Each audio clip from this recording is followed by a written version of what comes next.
বাবা গো, অনেক ঝড় বৃষ্টি হচ্ছে। বাইরে এমন অবস্থায় এখানে থাকতে ভয় করছে। আমাদের আগের ঘরটুকু যদি থাকতো তবে ভালো হতো। হবে মা, হবে। আমাদেরও সবকিছুই হবে। এই ঝড় বৃষ্টি কমে গেলেই আমরা নতুন করে ঘর তুলবো। এবার আগের থেকে বড় ঘর তুলবো, কেমন? কিভাবে ঘর তুলবে? এদিকে খাওয়ার যে কোনো টাকা পয়সা কিচ্ছু নেই, ঘরে একটু দানা পানি পর্যন্ত নেই, তোমার কোনো কাজকর্মও নেই। তাহলে আমাদের চলবে কি করে? তুমি আবার বড় ঘর তোলার স্বপ্ন দেখছো?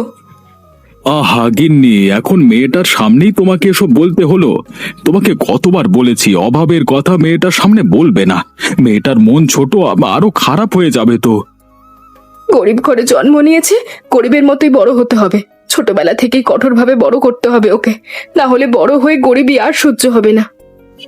আমার মা বড় হতে হতে আমি কি আর গরিব থাকবো নাকি? আমি এক রাজপুত্রের সাথে আমার মেয়ের বিয়ে দেব। সে না হয় দিও, আগে কালকে ভাস্কর বাবুর কাছে গিয়ে দেখবে কোনো কাজ অথবা টাকা ধার পাও কিনা। ঠিক আছে, তাই করব।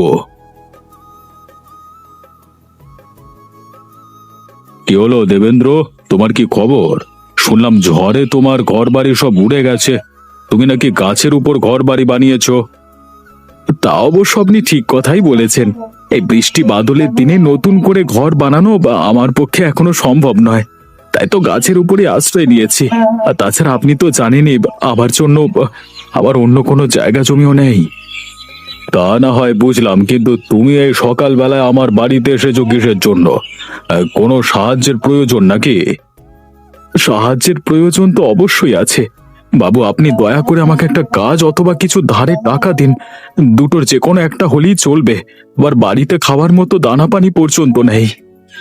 পাগল হয়ে গেছো নাকি?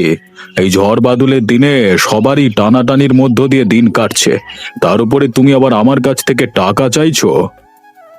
এসব কি বলছেন বাবু? আমি সারা বছর আপনার জমিতে কাজ করি, তাছাড়াও আপনার বাড়তি কত কাজ করি। আমি আমি আর আপনি আমাদের বিপদের দিনে আজকে আমাকে সাহায্য করবেন না? সাহায্য করতে পারতাম, কিন্তু এখন সাহায্য করতে পারছি না। সব সময় তো আর সবাইকে সাহায্য করা যায় না, তাই না? আপনি বাঁচলে বাপের নাম। আপনার থেকে এমনটা আশা করিনি বাবু। গ্রামের লোকজন ঠিক কথাই বলে, আপনি একজন অত্যাচারী মোড়ল।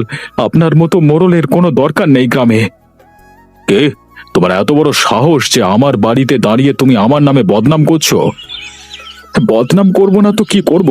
বদনামের কাজ তো আপনি ঠিকই করেন। এখন সত্যি কথা বলছি, তাই গায়ে ফোঁসকা পড়ে গেল।